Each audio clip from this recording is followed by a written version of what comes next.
Masyarakat Solok Selatan dihebohkan dengan kemunculan aliran pelindung kehidupan. Menurut aparat setempat, aliran ini meresahkan karena menganggap sholat tidak penting dalam kehidupan.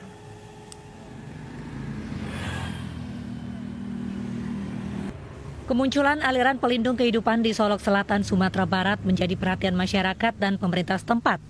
Tim pengawasan aliran kepercayaan masyarakat atau PAKEM mengatakan aliran ini muncul dan mulai beraktivitas sejak 9 Juni 2021. Para pengikutnya tersebar di daerah Jowong Simancung, Nagari Alam Pauduo, dan Kecamatan Pauduo. Menurut pengakuan masyarakat setempat, pengikut aliran pelindung kehidupan tidak perlu sholat 5 waktu, tetapi mereka cukup sholat sekali seumur hidup. Tidak hanya itu, aliran ini melakukan pengobatan dengan cara menebus hak bertarif antara 2 hingga 5 juta rupiah. Namun PAKEM dan MUI Solok Selatan masih mendalami informasi ini. Para pengikut aliran ini diduga sudah berpindah tempat, namun keberadaan mereka tetap dipantau aparat di Solok Selatan, Sumatera Barat. Bagaimana aliran pelindung kehidupan bisa merekrut anggota dan berkembang di Solok Selatan? Apakah semakin meresahkan? Kami akan bahas bersama Ketua PAKEM Solok Selatan Muhammad Bardan dan Kepala Bidang Penelitian dan Pengkajian MUI Prof. Utang Ranuwijaya. Selamat sore Pak Bardan dan Pak Utang. Selamat sore. Baik, saya ingin ke Pak Bardan terlebih dahulu. Pak Bardan, sejak kapan sebenarnya kemudian aliran pelindung kehidupan ini muncul di Solok Selatan? Terima kasih Mbak. Assalamualaikum warahmatullahi wabarakatuh. Kami dari Kejaksaan Negeri Solok Selatan pada awal tahun 2021 telah mengetahui dari informasi masyarakat adanya kegiatan aliran ini. Pada bulan Juni 2021 ini kami mengetahui keberadaan mereka yang berada di Jorong Simancung dan Nagari Alam Pauduo, Kecamatan Pauduo di Kota Selatan, dan hari itu juga kami menugaskan Kasih Intel, Saudara Fajrin, dan beberapa staf bidang intelijen untuk langsung ke lokasi. Itu Mbak. Sejak kapan artinya Pak? Kami konfirmasi kembali. 8 Juni 2021 kemarin. Awal tahun 2021. Ya. Baik, sejauh ini dari informasi yang sudah didapatkan, berapa jumlah pengikutnya?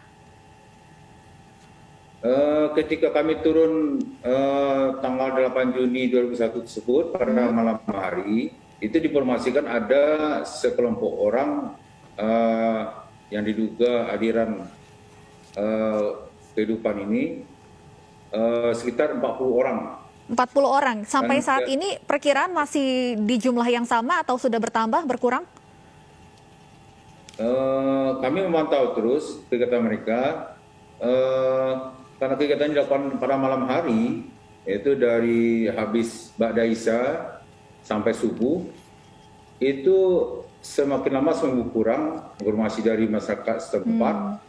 Dan kemungkinan mereka itu diduga akhir-akhir ini berpindah-pindah.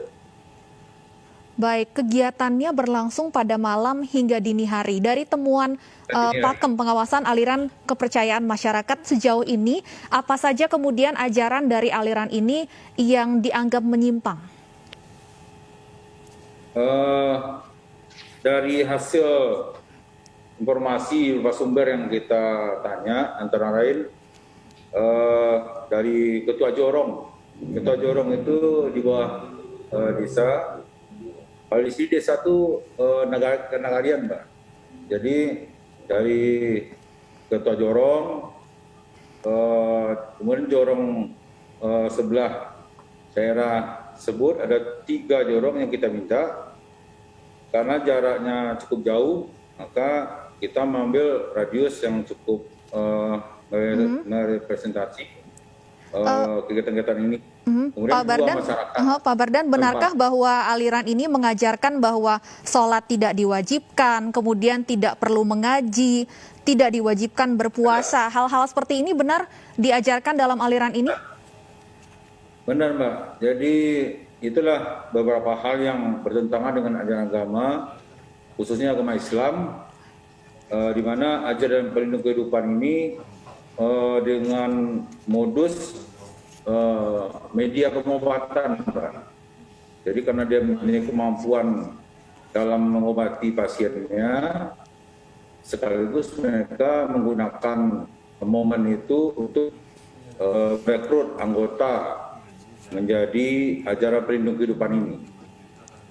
Demikian. Baik, proses rekrutmen melalui media pengobatan saya akan dalami nanti. Saya ingin tanyakan dulu ke Prof. Utang. Pak, mendengar tadi yang disampaikan beberapa ajarannya yang bisa kita anggap menyimpang. Apakah artinya aliran pelindung kehidupan ini bisa kita sebut sebagai aliran sesat? Ya, begitu disebut ada beberapa paham seperti hasil penelitian dari Kejari, bahwa salat tidak wajib, puasa tidak wajib, kemudian Tidak perlu mengaji tidak juga percaya infonya. malaikat tidak perlu mengaji. Ya, saya kira itu memang aliran sesat. Ya, tapi untuk mengatakan sesat dan tidak sesat kan perlu diputuskan oleh fatwa Majelis Ulama. Untuk memutuskan fatwa itu, Majelis Ulama perlu turun ke lapangan untuk melakukan penelitian supaya betul-betul hasilnya seperti apa yang ada di lapangan. Tapi dari berita Pak Kajari tadi, ya jelas itu indikator termasuk aliran sesat yang oleh MUI sudah ditentukan ada 10 kriteria aliran sesat itu. Baik, apakah saat ini sudah ada tim dari MUI yang diturunkan ke lokasi setempat untuk melakukan penelitian lebih mendalam? Ya, menurut informasi Majelis Ulama setempat itu sedang mendalami kasusnya. Nah, untuk dimaklumi oleh kita bersama bahwa kasus-kasus yang muncul di daerah itu ditangani oleh MUI setempat. Kalau kasus itu dalam bentuk nasional atau kasus nasional atau isu nasional, maka MUI pusat yang turun ke lapangan. Tapi karena ini kasus yang ada di daerah Solok, maka MUI Solok yang turun ke lapangan. Menurut informasi memang MUI Solok sedang mendalami dan sedang turun ke lapangan. Baik, artinya saat ini MUI Pusat sedang menunggu hasil penelitian dari MUI setempat atau dalam hal ini MUI Solok Selatan ya Prof ya? Betul, tapi nanti informasinya akan disampaikan oleh MUI Solok, kemudian ke MUI Sumatera Barat, ya kemudian MUI Sumatera Barat akan menyampaikan hasil penelitian dan pengkajiannya itu ke MUI Pusat. Baik, saya ingin kembali ke Pak Bardan melanjutkan yang tadi terkait proses rekrutmen. Benarkah bahwa kemudian rekrutmennya ini melalui media pengobatan? Ya, benar, Mbak. Seperti apa bentuknya? Jadi pasien yang berobat ke yang nama yang bersangkutan kalau disebut inisial ST mempunyai kemampuan untuk mengobati berbagai macam penyakit. Inilah yang membuat sebagai masyarakat yang ikut dan telah menjadi anggota aliran ini, karena ya mungkin karena sakitnya udah berkurang, ada yang udah sembuh, itu makanya melalui doktrin dan beberapa cara baiat, artinya mereka ikut aliran tersebut. Yang disebut sebagai ST ini artinya bisa disimpulkan sebagai pendiri dari aliran pelindung kehidupan ini, Pak Bardan? Iya, mereka memanggilnya guru di sini, sang guru. Baik. Karena kemampuan mengobatinya dan juga masyarakat yang merasa terbantu karena sudah sembuh, kayaknya pelan-pelan terpengaruh dengan ajaran ini. ST ini latar belakangnya seperti apa Pak Bardan? Apakah memang sudah lama menawarkan jasa pengobatan kepada masyarakat setempat? ST ini sendiri berasal dari Lampung. Jadi masyarakat setempat tidak terlalu banyak kenal dengan yang bersangkutan. Taunya ada semacam pengobatan, gitu aja. Baik, apakah kemudian ada bayaran yang dipungut dari mereka yang ingin menjadi pengikut aliran ini? Iya, Mbak. Jadi dari informasi yang diterima itu variatif, ada 2 juta sampai 5 juta. Jadi untuk menjadi pengikutnya ini diwajibkan untuk membayar biaya sebesar tadi ya 2 sampai 5 juta rupiah.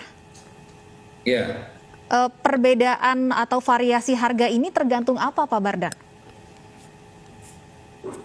Kalau dari informasi yang diperoleh, kalau sakitnya itu agak berat, itu bayarnya lebih tinggi gitu.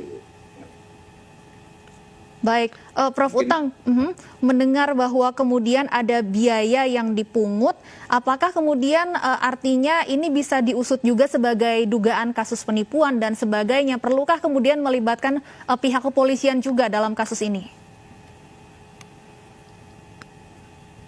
Yaitu sebenarnya menjadi domainnya pihak kepolisian ya. Majelis Ulama tentu tidak sampai jangkauannya pada mempersoalkan apakah ada pungutan keuangan atau tidak. Ya, jadi ya saya setuju kalau itu kemudian diusut terus, ya ditangani oleh pihak kepolisian. Bisa jadi itu penipuan. Tapi sebenarnya kalau alasannya pengobatan, tentu mungkin ada tarif-tarif pengobatan yang tentunya harus dihitung secara wajar. Nah, jika ternyata tarifnya itu terlalu tinggi, nah itu tentu menimbulkan masalah lain ya. Mungkin saja itu dianggap pemerasan dan seterusnya. Tapi dalam batas yang wajar sebenarnya pengobatan itu berarti kan ada tarif yang harus dikeluarkan, yang harus dibayar oleh pasiennya. Baik, Prof, tapi kalau dari mungkin aliran-aliran menyimpang dalam tanda kutip yang selama ini pernah diusut oleh MUI, apakah kerap menemukan bahwa motif uang atau motif penipuan ini yang kerap menjadi latar belakangnya? Kalau itu memang sering kita lakukan, sering kita temukan di lapangan. Ada kepentingan untuk mengumpulkan sejumlah uang, ada dalam bentuk penipuan, ada sebenarnya ada motif lain yang akhirnya juga memang tidak jelas ya, sehingga sulit kita kita deteksi bahwa mereka melakukan kegiatan yang yang bisa kita nyatakan merah atau putih ya, kecuali pihak keamanan yang tentu tahu itu bagaimana cara mendeteksinya. Yang jelas memang dalam praktek-praktek di aliran sesat ada berupa penipuan, ada pemerasan keuangan ya, ada untuk kepentingan popularitas, ada untuk ya semata-mata untuk menyesatkan umat. Baik, kita akan tunggu bersama tentunya seperti apa hasil penelitian dan pengkajian dari MUI setempat. Terima kasih Prof. Utang Ranuwijaya dan Pak Muhammad Bardan sudah bergabung bersama kami di iNews sore hari ini.